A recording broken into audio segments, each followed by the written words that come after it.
Just hilarious. I've seen a couple of clips. I don't really find it that funny, but the reason why I'm sitting there making this video today is because if you are a Breakfast Club fan, you've been watching the show for a while, you heard about the latest thing, I think it was either last night or the night before, where she decided to go on Instagram Live and air her grievances about her coworkers. So essentially what she wound up doing was shitting on her coworkers. Instead of actually talking to them behind closed doors or whatever, talking about her issues with Lauren, she decided to sit there and practically crash out. Why? Couple reasons. One, she saw the comment section, she got in her feelings. And two, she also said that she agreed with some of the stuff that they were sitting there talking about. And one of the things that Charlamagne was sitting there saying, even though he was being kind of annoying, he was just like, yo, you cannot sit there and let those comments get to you because that's what they're intended for. And in a sense, it worked. So I saw different segments of today's episode, right? And she's been having issues with Lauren for a while. And after watching it, she comes across as so unprofessional. Unprofessional in her feelings. And there's a point where before Lauren gets into the room, it's just the three of them talking. And she tries to explain why she crashed out. Envy was pissed off when he was hurt. And I understood exactly why. Because one of the things she said was her coworkers don't have her back. Prior to that, he sat there and said to her, yo, listen, if you're having issues with Lauren, you don't want her in the room, whatever it is, we'll take care of it. There was no reason for her to sit there and say, oh, well, they don't have my back. Like, you totally forgot about the conversation that you had with him. So, part of the episode was her sitting there playing victim. The other part of the episode, when Lauren got there, was her justifying her shitty ass, unprofessional behavior. One of the things that bothered Lauren was her constant trying to tell her to shut up and shush and hush and this, that, and the third. And instead of sitting there saying, you know what, listen, I did that, I was out of pocket, she doubles down on that and basically it's like, well, I was hired here and I'm not going to be sitting there fighting for the mic and, you know, this is the only way to sit there and get you quiet. And I'm like, are you serious? I felt like part of the reason why she got upset was because when she was gone and, you know, Lauren got the job, Lauren started doing a good job. And the fans really did like her.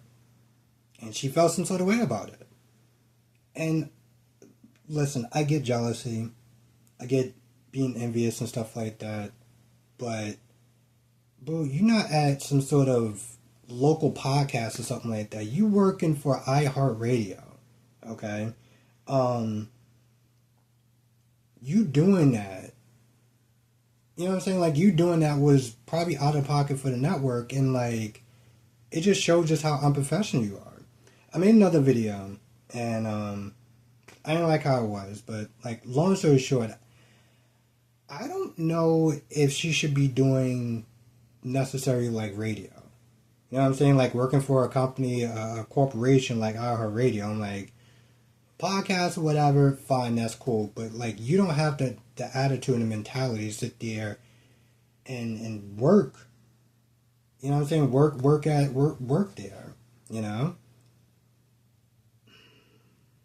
Now, some of the comments that I saw people trying to defend her is that Charlamagne has done a lot worse. Let's be very clear. He has. He has done way worse. But the thing about Charlamagne is that he gets numbers, he gets the views, you know? People a lot of times tune in for him. You know, he's definitely, given his history too with alleged minors and stuff like that, or alleged minor, like, the fact that he's still there is insane. But unfortunately, it is what it is. But Jess, on the other hand, you know what I'm saying? Like I said, she came across out of pocket. She kept twisting her story around, and she just looked even worse. I I don't really know what else to sit there and say about it, but if you know more about the story, because I didn't sit there and watch the whole 3 hours, but like I did sit there and watch the stuff pertaining to this whole crashing out on on Instagram or whatever. She seems like a very difficult person to work with. Like, I would sit there and end this video with that. She seems like a very, very difficult person to sit there and work with.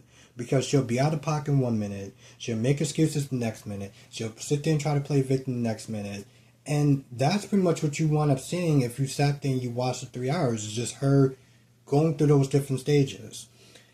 And I'm going to be honest, I would sit there and say, well, this before I leave. Is that I think that the reason why she got hired in the first place is because they were sitting there scrambling when Angela Yee left.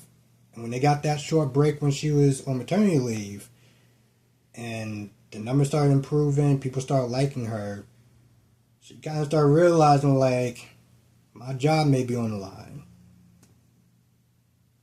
I don't know what to sit there and tell you. It's just, that's the industry. It is what it is. But there was a better way to sit there and handle that than how she went about it.